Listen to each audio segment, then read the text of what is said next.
Hello and welcome to the Crochet Business School podcast.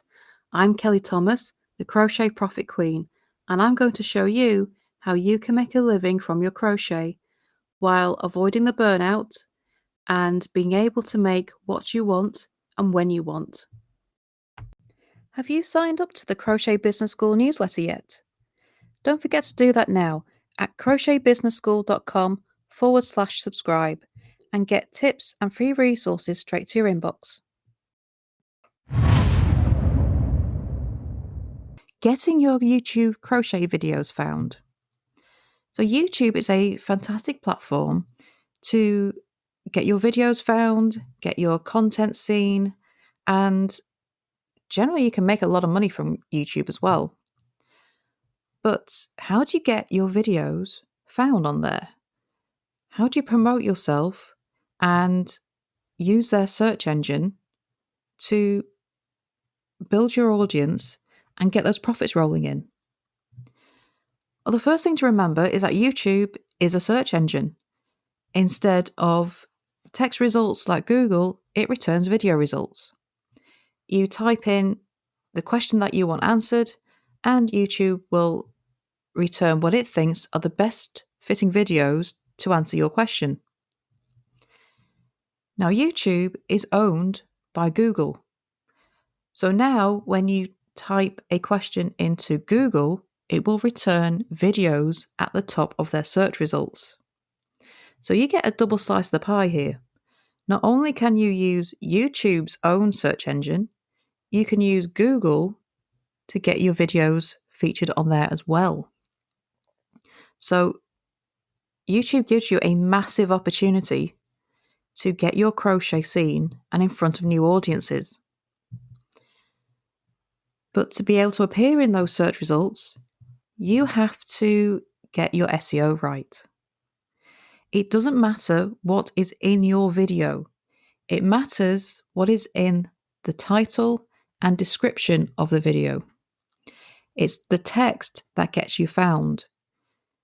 These search engines cannot listen to your videos. They cannot read what's on the screen. They read what's in your titles and descriptions when you are uploading your video. So you've got to get your message into those to be able to appear in the search results. So doing this, it's called SEO, search engine optimization. And it's where you tell the search engine what your video is about. This works the same way for blogs, for pattern listings, for Pinterest. It all works the same way. You have to tell the search engines what it is you're offering, what question you're answering, what people can expect from your video. You have to use the words and phrases that your viewers are going to be searching for. What are they going to type into that search engine to make your video appear? So if you're doing a yarn review, you should be using words like yarn review for Stylecraft Special DK. That is one of the phrases that people will be searching for. But they're going to be searching for other phrases as well. There's going to be variations.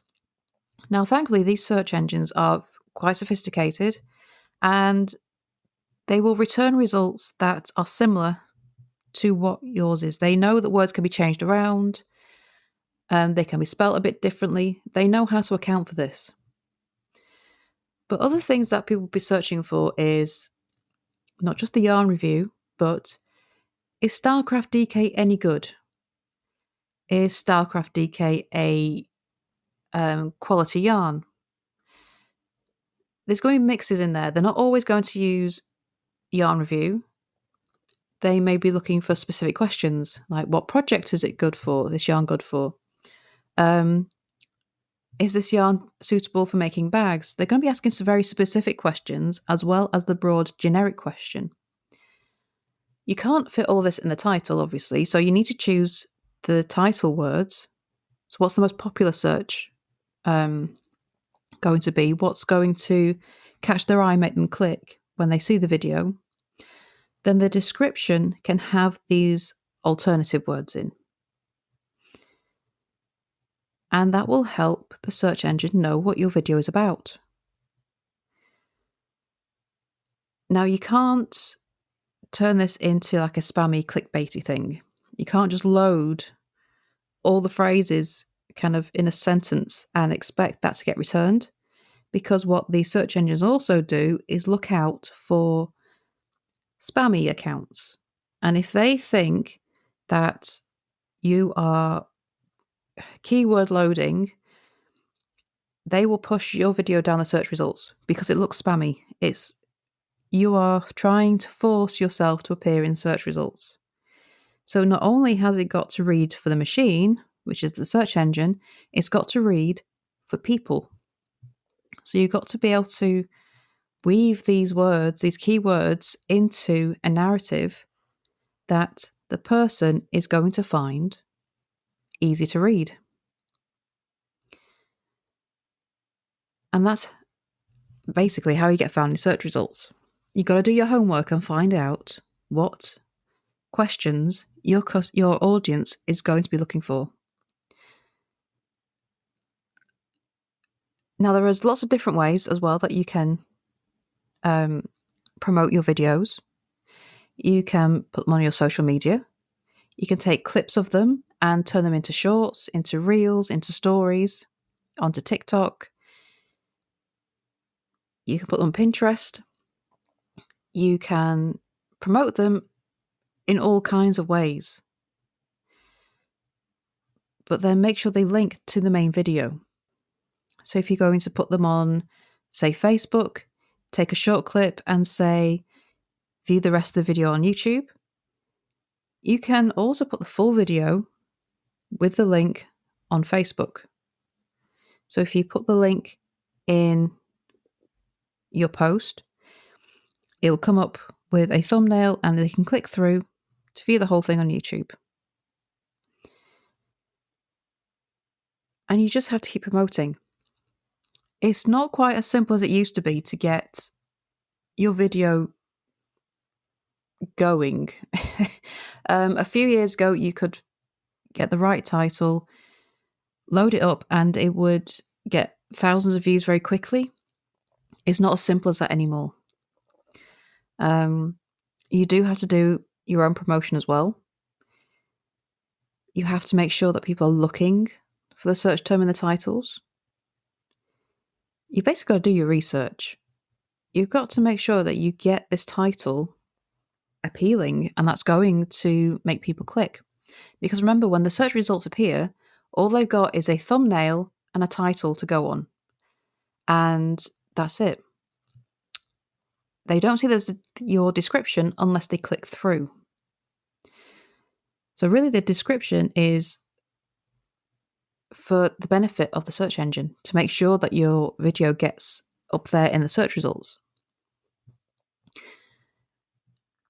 And that sounds really boring, doesn't it? Because your actual content on the video doesn't matter until people watch. Until then, you've got to concentrate on the titles and the descriptions, because it's the only way to get returned in the search results. You have to go and promote the video on other platforms. You can embed your video into blogs, so you can promote the blog as well.